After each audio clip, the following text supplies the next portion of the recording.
So hello all of you. Ragging ragging is a crime.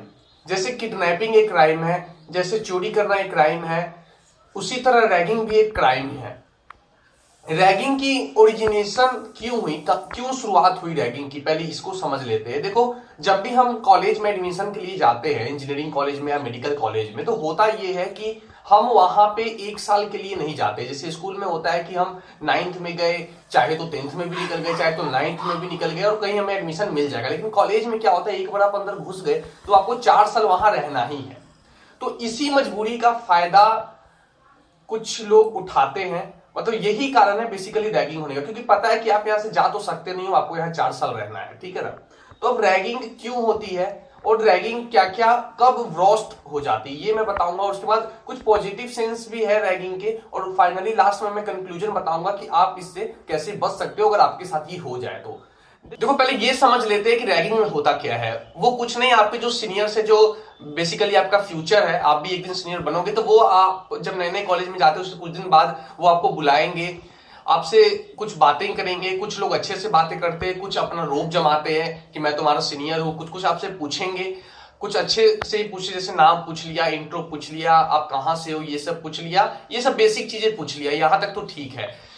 जब वो उनके मतलब अंदर में है कि नहीं भाई मैं इसको तंग करूंगा, मैं इसको परेशान करूंगा, तो और चीज आपसे पूछने लगे, आपके पर्सनल लाइफ, आपको मतलब टिप्पणी करने लगे आपके कलर, आपके कास्ट, आपके रिलीजन पे, या आपको फोर्स करने लगे कोई टास्क ऐसा करने के लिए कि भाई तुझे ये करके ही आना है। अपना असाइनमेंट देने लगे करने के लिए कि भाई तू ही मेरा रोज असाइनमेंट करेगा, या आपको फोर्स करने लगे ड्रिंक करने के लिए या नशा करने के लिए। हालांकि ऐसा होता नहीं है, मैं एक्सट्रीम केस बता रहा हूं, क्योंकि देखो पहले जितनी रैगिंग होती थी अब उतना होता नहीं है, क्योंकि गवर्नमेंट भी काफी ज्यादा एक्टिव हो चुकी है। लेकिन फिर भी बहुत सारे ऐसे कॉलेजेस है जहां आज भी रैगिंग होता है। देखो, कुछ चीजें हैं जो हम जूनियर है, वो हमारे सीनियर है, तो हमें भी कुछ चीजें समझनी चाहिए। एक तो होती है रिस्पेक्ट की बात, कि भैया वो हमसे जब मिले तो हम उन्हें रिस्पेक्ट दे, गुड मॉर्निंग विश करें या गुड आफ्टरनून विश करें, उन्हें सर कह के बुलाए और उनकी रिस्पेक्ट करें, क्योंकि वो हमारे सीनियर है, वो हमारे फ्यूचर है। क्योंकि आप जब बाद में किसी कंपनी में जाओगे तो वहां भी आपके सीनियर होंगे, तो आपको रिस्पेक्ट करना होगा, चाहे वो एक दिन का भी सीनियर क्यों ना हो, ठीक है ना।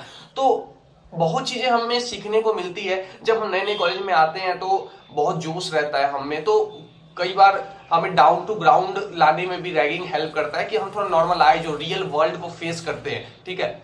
तो इससे हमें बहुत चीज सीखने को भी मिलता है। तो रैगिंग से अगर आपके साथ मान लो कोई सीनियर आपके पीछे पड़ गया है, आपको सही में तंग कर रहा है, तो उसके बहुत सारे उपाय है जिससे आप उससे पीछे छुड़ा सकते हो। सबसे पहले बात मैं ये बोलूंगा कि डरने की जरूरत नहीं है। हम ये सारी चीजें अपने पेरेंट्स को भी बोलने से कतराते हैं, कि हमें लगता है कि क्यों उन्हें बेफालतू का टेंशन दे, पेरेंट्स को बताते नहीं है, फ्रेंड्स को भी नहीं बताना चाहते कि भाई वो मेरी बेइज्जती करेगा, और फिर आप सोचते हो अगर मैंने सीनियर की कंप्लेन कर दी तो उसके बाद वो मुझे हमेशा तंग करेगा। बहुत सारा डर हमारे मन में बैठा रहता है कि अगर मैंने कंप्लेन की तो ये सब हो जाएगा, लेकिन ऐसा कुछ होता नहीं है।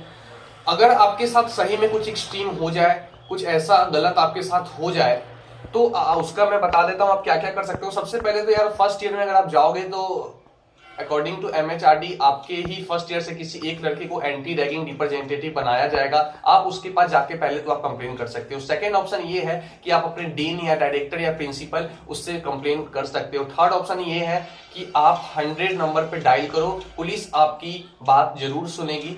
और आपके पास कुछ प्रूफ अगर है तो बहुत बढ़िया, अगर प्रूफ नहीं भी है, आपका अगर दोस्त भी बोलते हैं हाँ भाई इसके साथ रैगिंग हुई है, या आप अकेले थे वहां पे, तो उसके बाद उस सीनियर को प्रूव करना होगा कि उसने रैगिंग नहीं ली है और अगर ये सब आपको कुछ भी नहीं करना है तो आप सीधा www.antiragging.in पे जाओ, वहां पे अपनी कंप्लेंट फाइल कर सकते हो और आपकी बात सुनी जाएगी। गवर्नमेंट बहुत एक्टिव है, क्योंकि रैगिंग इज अ क्राइम, ठीक है ना।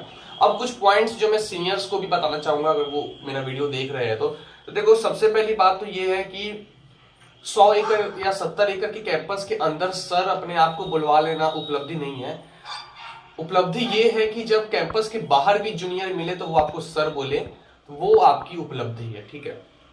और साथ ही में मैं ये बताऊंगा कि डरने की जरूरत नहीं है। अगर आपके साथ कुछ ऐसा होता है तो मैंने सारी चीजें बता दी है, लेकिन अगर हल्का फुल्का होता है तो उसको सीरियस नहीं ले लेना। हम लोग क्या है ना कि छोटी छोटी बातों को सीरियस ले लेते हैं। अगर हल्का फुल्का नाम वाम अगर थोड़ा डांट भी दे, थोड़ा बहुत असाइनमेंट भी करवा ले, तो इससे उतना फर्क नहीं पड़ना चाहिए। एक्सट्रीम अगर आपके साथ होने लगे कि जब आप निकल रहे हो तब वो आपको रोक ले, जब वो मिल रहा है तब आपको कोई काम पकड़ा दे, जब वो आपको दिख रहा है इधर आओ या कुछ ऐसा, तो आपको उसके प्रति या आप उसको बोल दो कि सर मुझे ऐसे मत करो, या आप उसके बाद अपना एक्शन लो जो मैंने आपको बता ही चुका है। ठीक है, तो फाइनली मोरल यही है कि आपको डरना नहीं है, डरोगे तब तो और डराएंगे, और रहना वहां 4 साल आपको है और सामने वाले को भी, अगर वो 3rd ईयर में तो 2 साल, फाइनल ईयर में तो 1 साल। ठीक है ना, तो ये चीजें हैं। सो आज के लिए इतना ही रखते हैं, उम्मीद करता हूँ आप लोग को बहुत सारी जानकारी मिली होगी। So thank you and all the best.